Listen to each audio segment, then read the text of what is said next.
This is Contractor Sense with Ruth King. Welcome to Contractor Sense. Here you discover ideas, tactics, news, and information that matters to your contracting business and you. I'm your host, Ruth King. This episode is sponsored by HVAC Trust Books. Go to hvactrustbooks.com to discover how this tool can help you close more sales. Thank you for joining us. Here is how we will help your business and you today. Ever wonder about an easy way to build wealth in your business or in your personal life? It's through buying your own building and buying companies. But you say, I don't have the money to do this. So you look for funding sources and you get confused. There are so many out there who may or may not be good for what you need. My guest today, Chris Hurn, founder and CEO of Fountainhead, can help you navigate the financing maze. Chris, welcome to Contractor Sense. Thanks for having me, Ruth. My pleasure. And I know you're a big proponent of people who own businesses to own their own real estate, aren't you? Absolutely. I do it myself even. Yep. You want to give us a little of your history so that everybody can see, how much you struggle just like the rest of us? Well, I struggle with obviously time management for sure, but I've been a small business lender for a little over 20 years. This is my second chapter in the industry. I actually sold my first company to a bank kind of midway through the Great Recession and stuck around for a little while and then started over with the new company, Fountainhead. This month actually marks our 5th anniversary, so I've been doing this for a while.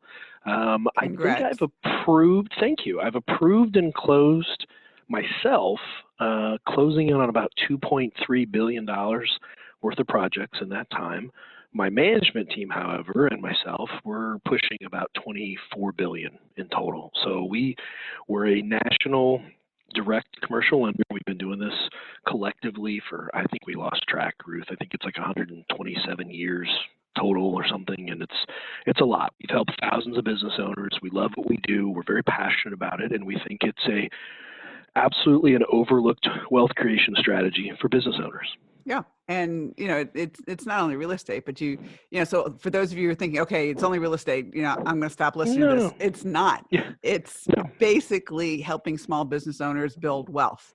And it could be through real estate. It could be through, one of your buddies comes to you and they said, I want out of my business. Will you buy it? And you go, I don't have any money to do it. Well, this is a way that you can get it too, right? Right. And or buying out a partner, even for that matter. We finance partner buyouts a lot as well, not just business acquisition and commercial real estate. Yeah. So if you hate your partner, buy them out. Well, maybe if it's like your parent and they're ready to retire and sail off to the sunset, maybe it's time to buy them out. This could be an alternative for that as well. Yeah. Well, there are so many partners who get into business because they both are really good at the operational side and they stop getting along. And the smart ones have a partnership agreement with a buyout clause in it. And that's right. That actually gets, you would be able to fund the buyout. That's right. Yep. That's what we do that a lot. Absolutely. Yeah. So let's talk about some of the types of funding. So I'm going to come to you and basically say, Chris, I listened to you talk to Ruth on the Contractor Sense podcast, and I'm interested in stopping to rent anymore, and I'm interested in buying my own building. I found a building. What happens? So, let me back up just a second, Ruth, because I think I want to make sure everybody understands.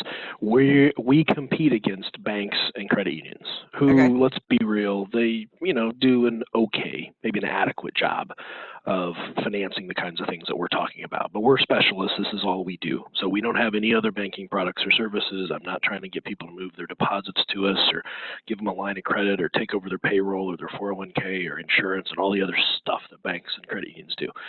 Just focused on this. So back to your question. So how do they start? Well, let's take the real estate piece. So if they're interested in owning their own commercial real estate for to have a home for their business, then it's really as simple as most of the time you're going to be going from leasing your facility to now hopefully owning your facility. So as a lender, what I look for is I look for a healthy business, of course. So I'm going to look at tax returns and debt schedule and interim financials, P&Ls and balance sheet. And I'm going to try to make sure that I feel like, you can cover the cost of owning versus continuing to lease. I'm also going to add back what you've been paying in your rent. I'm going to add that to my cash flow calculation. Okay. And oftentimes, because we're stretching out the repayment terms, we typically do a 25-year amortization.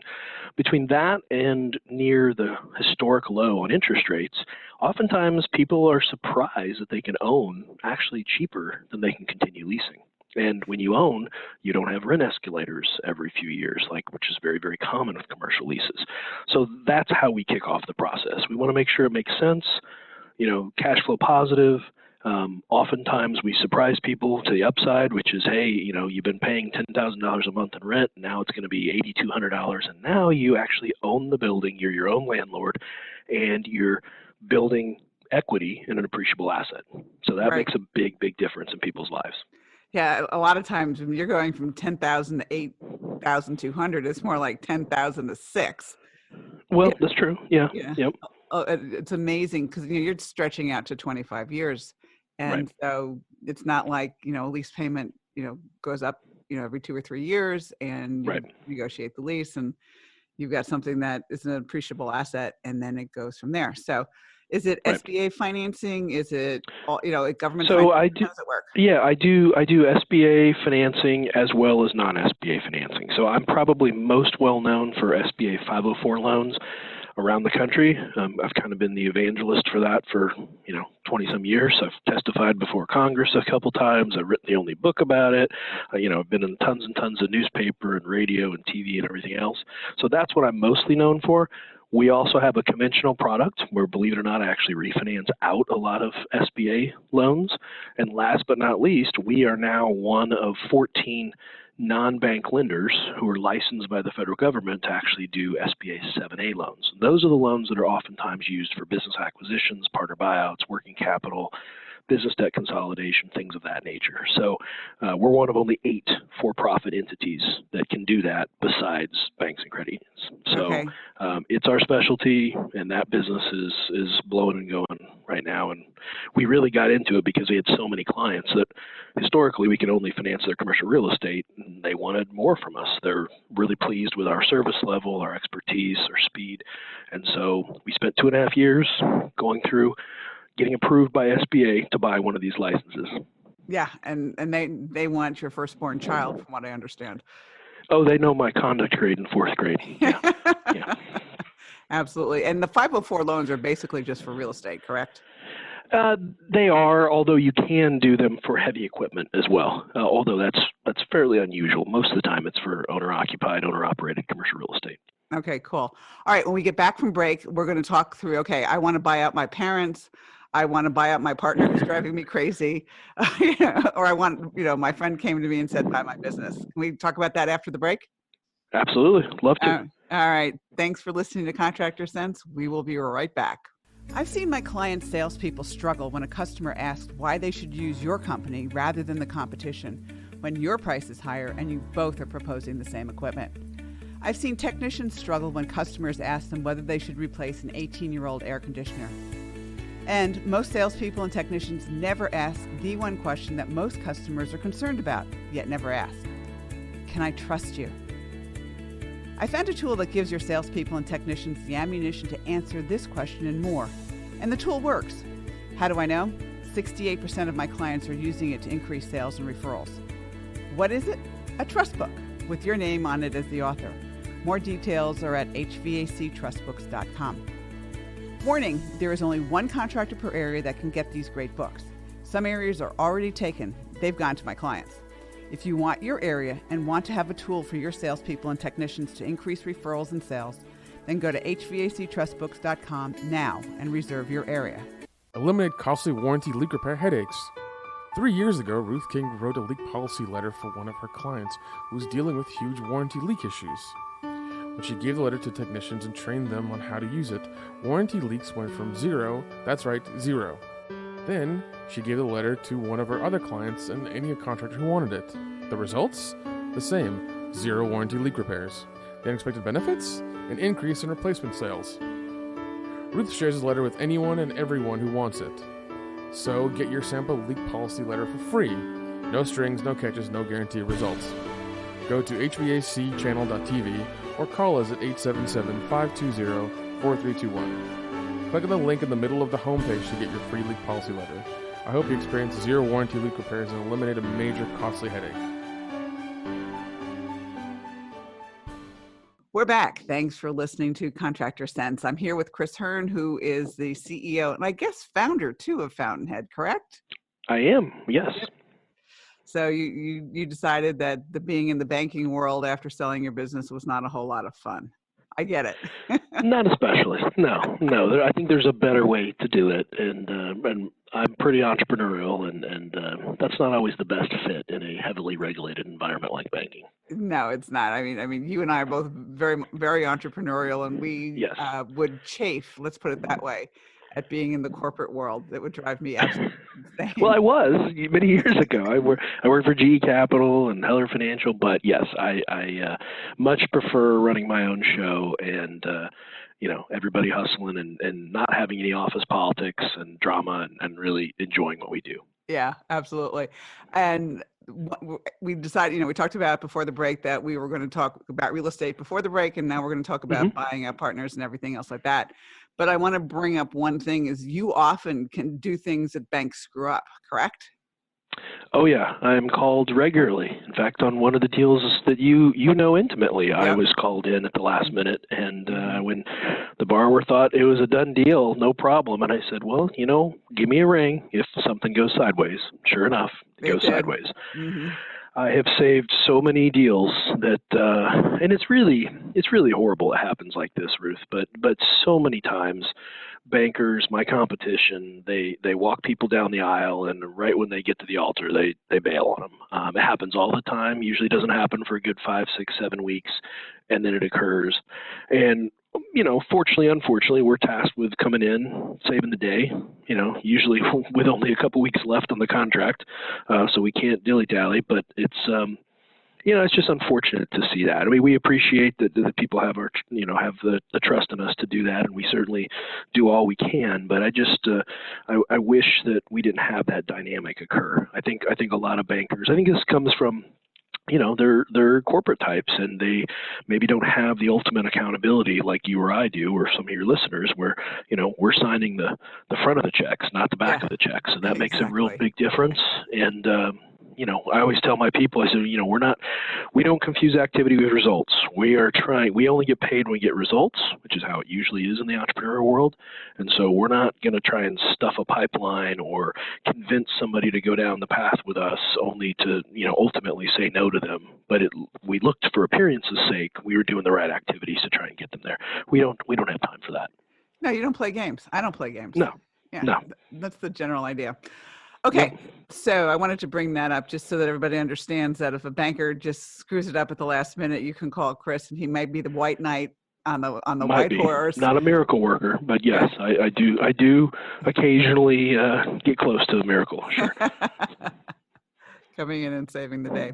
All right, so we talked about the 504 type loans, which are basically real estate, or in this industry, it's not really going to be heavy equipment except maybe a plasma cutter machine or something like that. Right. But let's look at it. Okay, you want to buy out your mom and dad because it's time for them to go, and you don't have the money necessarily for their retirement, and they want out, and they don't want to get a paycheck for the rest of their life. They kind of want to be gone, or you have a disagreement with your partner, and you say, bye. I'm buying you out. And hopefully this is before you try to choke them, but yes. No. The choking comes first. Then we figure out how to do it. Oh boy, we need to get out of this. Yeah.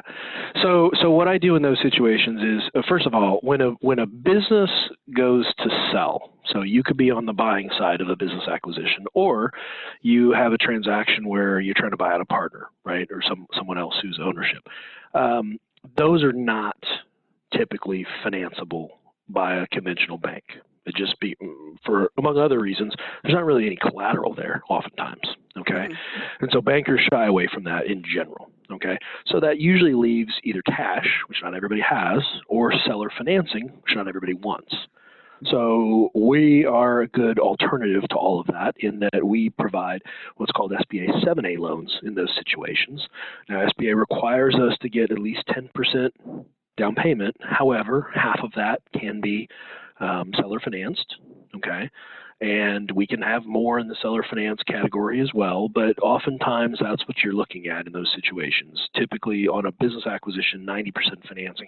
We sometimes can go up to 100% financing on a partner buyout, by the way, if we've got additional collateral. But it's a 10-year repayment, so it's very good terms and conditions. We have a government guarantee on it. That's part of the reason why we participate in these transactions, even though we don't have much in the way of collateral. And so long as the business is healthy and cash flowing well, and you've paid back your bills, and you don't have big tax liens or recent Weird late stuff. payments and all that. Yeah, the weird stuff, the derogatory. So long as you don't have that, then that's probably a transaction that we can make happen for you, and it's very advantageous, no doubt. Yeah. So in all reality, if you're buying mom and dad out, and I'm being totally serious here, the business is probably doing pretty well. Probably, yes. And yes. so it's really a situation that, if they decide they wanted to put up their real estate as collateral, that would help also, wouldn't it? Mm-hmm. Sure, Yeah, sure. stuff like that. Yeah. And by the way, back to what we were talking about before, if mom and dad were smart and had bought the commercial real estate for the office or the industrial warehouse or what have you, that doesn't mean necessarily they have to sell you that. They could become your landlord. They could just cash rent checks, or they could sell the property, which is all, by the way, this is what I'm always encouraging business owners to look for. So, you buy the business from mom and dad, maybe they didn't own the real estate. Now you go and buy the real estate down the road, and eventually you're going to probably sell or shut down the business one day yourself. If you buy the real estate, you now get another bite at the apple, fundamentally, with this whole process. Yeah. So something to always keep in mind. Yep, absolutely. Yeah, mom and dad ending up being your landlord. I had a laugh about that. I'm not sure I'd want my parents as my landlord, to be perfectly frank. Well, it depends, I suppose. So anyway, no, I had a really good relationship with my parents, but when I grew up and it was like I was doing my thing and they were doing their thing, I'm not sure I would want that collaboration, when they were 70 or so to speak. I understand. There is going to be a lot of baby boomers, however, retiring over the next decade who are going to be going through this very thing, whether they're selling the business outright or they're just letting, their kids buy them out partially. Right. Okay. Yep. So we have just a little bit of time left together. So I wanted to get, somebody wanted to get a hold of you. How do they do that? They can call us, 407-233-1504, 407-233-1504, or they can visit us online, fountainheadcc.com, fountainheadcc.com for commercial capital. And just if they want to Google me, I'm all over the place online, social media everywhere, lots of articles, links, videos, all sorts of stuff. Right. And you have one book out. The name of that book is? The name of that book is The Entrepreneur's Secret to Creating Wealth, although I don't think it's in publication anymore. It was an Amazon bestseller 7-8 years ago. My new book, which hopefully everybody will pre-order once I get it up there, is called Fuel: What Every Business Owner Needs to Know About Wealth Creation, Growth, and Legacy. Cool. Chris, thank you so much for being with us. My pleasure, Ruth. Thanks for having me. And thanks to all of you for joining us. Choose one thing that you discovered and implement it in your business. These ideas, tactics, and strategies help you make more money, have more free time, and give back. If you like today's program, spread the word. Please review this podcast on any device you're listening to it on. Help a fellow contractor make more money too. For comments or questions, call me at 770-729-0258 or email ruthking@hvacchannel.tv. Thanks for listening. Have a great and profitable day.